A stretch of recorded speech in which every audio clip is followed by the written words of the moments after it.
এই বাংলাদেশের বিষয়টার যে গুরুত্ব, বাংলাদেশের বিষয়টা যতটা স্পর্শকাতর, তাকে গুরুত্বহীন করে দিচ্ছে, তার গুরুত্বটাকে নষ্ট করে দিচ্ছে এই বিশৃঙ্খল আচরণ। কয়েকজন সাধু সন্ন্যাসী রয়েছেন মিছিলে, আর বাকি হচ্ছে ওই ফেটটি ধরে হইচই করে যাওয়া। সন্ন্যাসীদের মিছিল থেকে কখনো জুতো মারো তালে তালে কোনো স্লোগান কখনো উঠতে পারে? এ হতে পারে? কখনো হয় না। সেই ধরনের স্লোগান, হাত পা ছুঁড়ে উগ্রতার সঙ্গে। আমরা তো এই উগ্রতার বিরোধিতা করছি, যারাই করে থাকুক। সেই উগ্রতা এবং সংখ্যালঘুদের সুরক্ষা, এটা বাংলাদেশে যেমন দরকার, ভারতে দরকার, পৃথিবীর সর্বত্র দরকার। কিন্তু কয়েকজন গেরুয়াধারী সন্ন্যাসীকে সামনে রেখে আর বাকিটা হচ্ছে মাথায় ফেট্টিধারী, তাদের লম্ফজম্প, তারা কখনো জুতো মারো তালে তালে, কখনো পুলিশের দিকে গিয়ে ইটপাটকেল ছোড়া, কখনো ব্যারিকেড ভাঙার চেষ্টা করা, এটা প্রকৃত যারা হিন্দু সন্ন্যাসী তারা কখনো এ কাজ করতে পারেন না।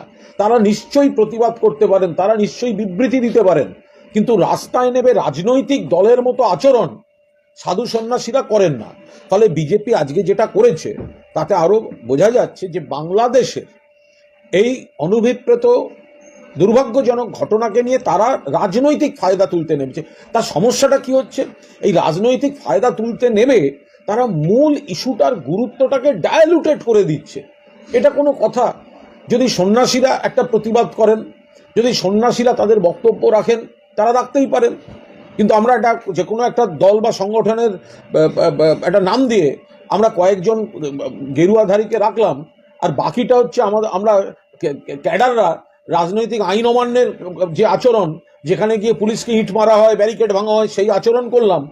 এর সঙ্গে এই জিনিসটা যেতে পারে না। ফলে বিজেপির কিছু লোক রাজনৈতিক ফায়দা তোলার জন্য যে আচরণ করছে, কিছু সংখ্যক সাধু সন্ন্যাসীকে সামনে রেখে বাকিরা ওই অরাজকতার একটা চেষ্টা যেটা করছে, সেটা বাংলাদেশের মূল বিষয়টার যে গুরুত্ব, মূল বিষয়টার যে স্পর্শকাতরতা, সেটা তারা নষ্ট করে দিচ্ছেন এই ধরনের উচ্ছৃঙ্খল রাজনৈতিক আচরণ করে।